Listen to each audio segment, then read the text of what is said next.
I look back to when I was a kid, when I was about 13, playing on the Roseville A-Bantam team, which we were top 5 teams in the state at the time, and Lou Curtin, my neighbor, was one of the best players in the whole state. And I remember going up, and in his room he had a, letter that was from Doug Wood for the Gophers, right? And I was like, oh, you're so lucky, like, because back then, I mean, there wasn't going to be a place for me to play college hockey in Minnesota or anywhere. There wasn't an Olympic team at that point, because '98 wasn't even thought of yet. And and he has the opportunity to play college hockey, and I was like, and I was just playing because I loved the game, right? And I go, but that's part of the reason why I think I still just love the game no matter what, because I remember the street hockey games and all those positive memories, going to the outdoor rinks with my buddies, and it was just all positive. Like, it was all fun, and no one told us to do it. I don't think my parents ever told me to go play street hockey or ever go tell me to walk across the street to the Oval to play hockey with the guys. That's what I like to do. If you look at my career, like, I had to battle from the time I was 4, all the way till Bantams, and then I played 2 years of boys JV hockey at Roseville, and then finally they got a girls high school team at Roseville in 1996, and I was playing with girls that were cheerleaders. I was recruiting my soccer buddies because we were really good at soccer, golf friends, whoever I could find to just get a team together, but it was fun.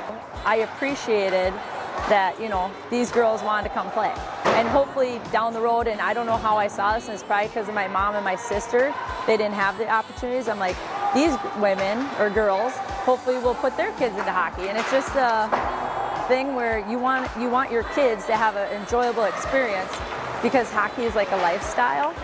It's not just a game. It's part of your life, and it can stay part of your life for a long time. I still hear from my mom. She just turned 74, and she's like, we'll see if you're playing hockey as long as I am.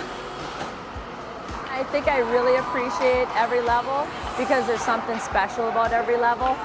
And you watch mites and U8s and all that, and it's the most pure hockey.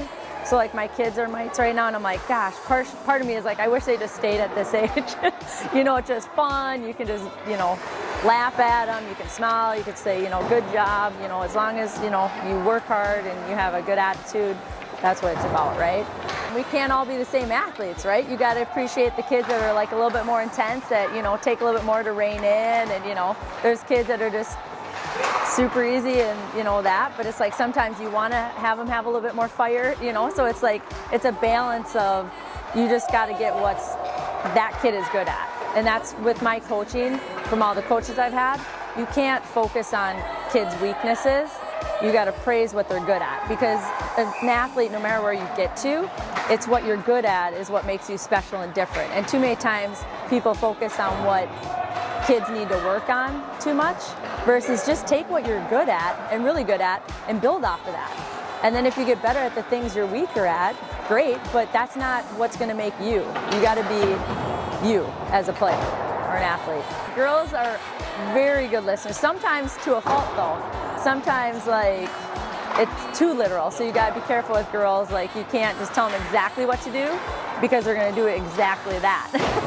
So you got to, and I also have learned with girls, they want to know why they're doing something. So if you can explain to them why they're doing it, it makes more sense to them. When you have numbers, you have athletes and opportunity. So that's why the model of high school hockey works, and it's so important for me to keep high school hockey going.